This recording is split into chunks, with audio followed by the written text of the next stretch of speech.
నమస్తే, నేను రాజశేఖర్. ఈరోజు పొద్దున్నే వాట్సాప్ ఓపెన్ చేయంలోనే ఒక మెసేజ్ కనపడిందండి. ఫిబ్రవరి 14, 1931 భగత్ సింగ్ చంద్రశేఖర్ ఆజాద్ రాజ్గురు ఉరిదీయబడిన రోజు. ఈరోజు వాలంటైన్స్ జరుపుకోవద్దు, మనం వాళ్ళ ఇది జరుపుకోవాలి అని చెప్పారు ఆ వాట్సాప్ ఇమేజ్లో. ఏందని చెప్పి చెక్ చేసి చూస్తే అది రాంగ్ ఉంది. రాజ్గురు సుఖ్దేవ్ భగత్ సింగ్ని ఉరితీయబడింది మార్చి 23, 1931, ఫిబ్రవరి 14 కాదు.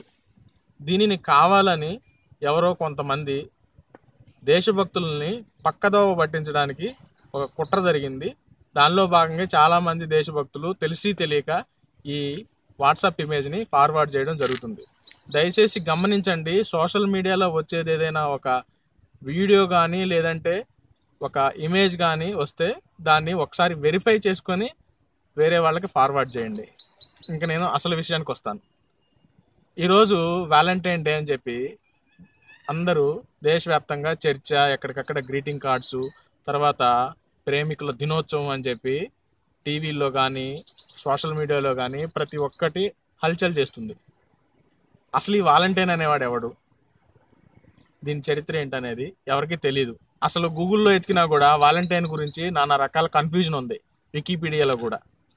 అయితే నేను కొంతమంది ద్వారా తెలుసుకున్న విషయం, కొన్ని వీడియోల ద్వారా నేను రిఫరెన్స్ చేసి చదివి కొన్ని విషయాలు తెలుసుకున్నాను.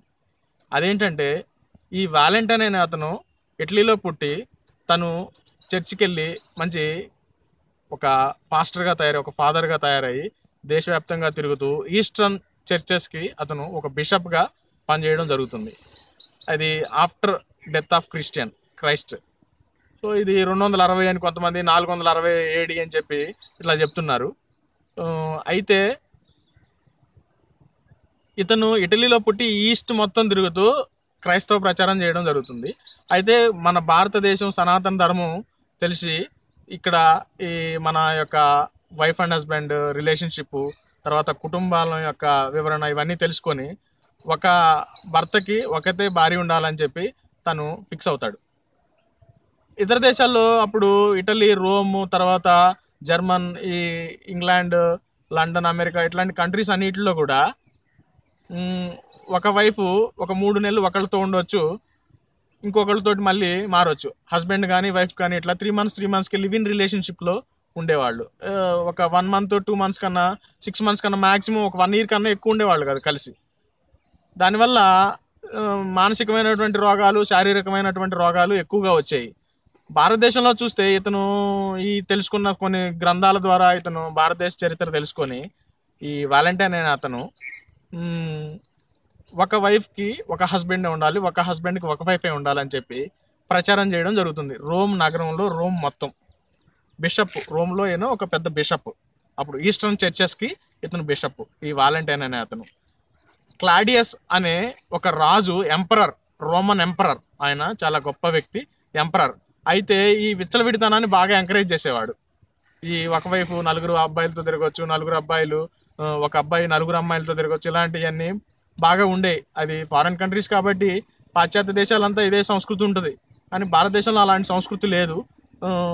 ఇదంతా రోమన్ చక్రవర్తికి ఇతను ఈ వాలంటైన్ అనే అతను ప్రచారం చేస్తున్నాడు, ఒక హస్బెండ్కి ఒక వైఫే ఉండాలని ప్రచారం చేస్తున్నాడని తెలిసి ఈ క్లాడియస్ అనే అతనికి పిలిచి అతను పట్టుకురండి అని చెప్పి తీసుకొచ్చి అతన్ని చిత్రహింసలు పెట్టి చంపేయడం జరుగుతుంది. ఈ విషయం తెలియక చాలామంది వ్యాలంటైన్ని తప్పుగా అంటూ కొన్ని పోస్టులు పెడుతున్నారు. వ్యాలంటైన్ పక్కవాడి పెళ్ళాన్ని ప్రేమించాడు, తర్వాత వాడిని కొట్టి చంపారు, ఇవి కూడా మెసేజ్ పెడుతున్నారు. అది కూడా రాంగ్ ఇన్ఫర్మేషన్ అని చెప్పి నాకు అనిపిస్తుంది. కానీ ఇదంతా తీసుకొచ్చి భారతదేశం మీద రుద్దడం అనేది మొదట చేసే తప్పు. అసలు ఈ వ్యాలంటైన్ అనే వాడికి భారతదేశానికి సంబంధమే లేదు. అసలు వ్యాలంటైన్ అనే దాని గురించి అసలు పెద్ద స్క్రిప్ట్లే లేవు. గూగుల్లో కానీ మిగతా ఎక్కడా కూడా వ్యాలంటైన్ గురించి ఎక్కడా కూడా రాసిన చరిత్రే లేదు. కాబట్టి ఇది ఫార్వర్డ్ చేసేవాళ్ళు, అప్లోడ్ చేసేవాళ్ళు, వ్యాలంటైన్ గురించి మాట్లాడేవాళ్ళు ఒకసారి గూగుల్లో కానీ దానికి చరిత్రకు సంబంధించిన ఆధారాలు కానీ తెలుసుకోవాలి.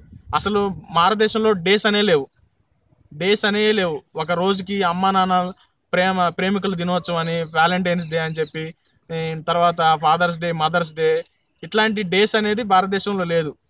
ఒకటే ఉంది సంస్కృతి, సనాతన సంస్కృతి, భారతీయ ధర్మ సంస్కృతి. దాన్ని కాపాడుకోవాల్సిన బాధ్యత మంది.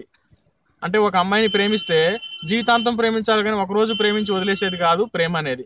ఇప్పుడు మన సంస్కృతి, మన చరిత్ర తెలుసుకుంటే అర్జునుడు సుభద్రని ప్రేమించి పెళ్లి చేసుకున్నాడు. అదేవిధంగా అర్జునుడి కొడుకు అభిమన్యుడు కూడా ఉత్తరని ప్రేమించే పెళ్లి చేసుకున్నాడు. కృష్ణుడు కూడా రుక్మిణిని ప్రేమించే పెళ్లి చేసుకున్నాడు. శివుడు కూడా, పార్వతీదేవి కూడా శివుడిని ప్రేమించే పెళ్లి చేసుకుంది. దక్షుడి వాళ్ళ నాన్న ఎదిరించి మరీ పెళ్లి చేసుకుంది. సో చరిత్ర చూసుకుంటే మన దేశంలో ప్రేమకు కొదవలేదు. ఎంత భగ్నమైనటువంటి ప్రేమికులు ఉన్నారు. వాళ్ళు ఏనాడు కూడా ఎవరిని చంపడం కానీ, హత్య చేయడం కానీ, ఈ ప్రేమ పిచ్చితోటి విచ్చలవిడితనాన్ని, భారతదేశ సంస్కృతిని నాశనం చేసే చరిత్ర లేదు. ప్రేమ అంటే ప్రతిరోజు ప్రేమించాలి, మన అమ్మ నాన్న ప్రతిరోజు ప్రేమించాలి. డేస్ అనేది భారతదేశ చరిత్ర లేదు. ఒకవేళ ఇదంతా జరుగుతుంది, ఈ హడావుడి అంతా జరుగుతుందంటే దీనికి కారణం మీడియా, ఈ డబ్బు మీడియా. ఇదంతా విదేశీ సంస్కృతితోటి డబ్బులన్నీ, ఇప్పుడున్న మీడియాలన్నీ కూడా విదేశీ డబ్బులతో నడుస్తున్నాయి. కాబట్టి ఈ విచ్చలవిడితనాన్ని ఎంకరేజ్ చేసేది వాళ్ళ బిజినెస్ని అమ్ముకోవడం కోసం, ఈ గ్రీటింగ్ కార్డ్స్ అమ్ముకోవడం కోసం, వాళ్ళ గిఫ్ట్లు అమ్ముకోవడం కోసం మన దేశం మీద ఈ దరిద్రాన్ని తీసుకొచ్చి రుద్దుతున్నారు. దయచేసి ప్రతి ఒక్కళ్ళు కూడా ఏదైనా పోస్ట్ చేసేటప్పుడు కానీ, ఫార్వర్డ్ మెసేజ్లు చేసేటప్పుడు కానీ, ఈ వ్యాలంటైన్స్ డే చేయాలనుకునే వాళ్ళందరూ కూడా వ్యాలంటైన్స్ డే వద్దు నాన్న, అమ్మా నాన్నల్ని, ప్రేమించిన అమ్మాయిని జీవితాంతం ప్రేమించాలి, చేసుకున్న భార్యను కూడా జీవితాంతం ప్రేమించాలి. అర్ధనారీశ్వరుడు అని చెప్పి అంటాం మనం. శివుడిలో సగభాగం పార్వతీదేవి. ఇలాంటి గొప్ప సంస్కృతిని మనం వదిలేసి ఒక డే పేరుతోటి కన్యత్వాన్ని కోల్పోవడం, వర్జినిటీని లాస్ అవ్వడం అనేది చాలా తప్పు. నిన్నే ఒక బ్రదర్ నాకు చెప్పాడు, దేశం మొత్తం మీద 25 లక్షల మంది ఈ ప్రేమికుల దినోత్సవం వాలంటైన్స్ డే పేరుతోటి 25 లక్షల మంది వాళ్ళ వర్జినిటీని లాస్ అవుతున్నారని చెప్పి చెబుతున్నారు. తెలిసి తెలియని అమాయకమైనటువంటి చిన్న పిల్లలకి ఈ గ్రీటింగుల ద్వారా, ఈ టీవీ మీడియాల ద్వారా జనాలని, చిన్న పిల్లల్ని, పసి హృదయాలను రెచ్చగొట్టి గ్రీటింగ్ కార్డులు గిఫ్ట్లుగా ఇచ్చేటట్టు చేయొద్దు. దేశాన్ని, ధర్మాన్ని కాపాడాల్సిన అవసరం ఉంది. పిల్లల్ని, వాళ్ళు భావి భారత పౌరులు, 17, 16 సంవత్సరాలు, 14 సంవత్సరాల వయసులోనే వాళ్ళని చెడగొట్టొద్దు. దయచేసి వాళ్ళ జీవితాన్ని మనం కాపాడాల్సిన అవసరం ఉంది. ప్రతి ఒక్కరూ కూడా ధర్మాన్ని, దేశాన్ని రక్షించండి, దేశం కోసం పనిచేయండి. ఈ వీడియోని ప్రతి ఒక్కరు కూడా ఫార్వర్డ్ చేస్తారు, షేర్ చేస్తారని నేను ఆలోచిస్తున్నాను. ఈ ప్రేమికుల దినోత్సవాలు ఇవన్నీ కూడా మన దేశానికి పనికిరావు. మనం ఒకవేళ పనికొస్తే కనుక స్వామి వివేకానంద పుట్టిన రోజు మనం జరుపుకోవాల్సిన అవసరం ఉంటుంది. ప్రపంచానికి ధర్మం గురించి, జ్ఞానం గురించి, మన యొక్క సంస్కృతి సాంప్రదాయాల గురించి చెప్పినటువంటి వ్యక్తి స్వామి వివేకానంద. చెప్తే గిప్తే, చేసుకుంటే గీసుకుంటే అట్లాంటి స్వామి వివేకానంద జన్మదినం జరుపుకోవాలి. కానీ ఇలాంటి పిచ్చి పోకడలు పోతే మన సంస్కృతి నాశనం అవుతుంది. ప్రతి ఒక్క 18 సంవత్సరాలు, 16 సంవత్సరాల నవ యువకులందరూ కూడా ఈ వీడియోని విని దయచేసి ధర్మాన్ని కాపాడటానికి ప్రయత్నం చేయండి. మత్తు ముసుగులో మోసపోవద్దు, ధర్మాన్ని రక్షించండి.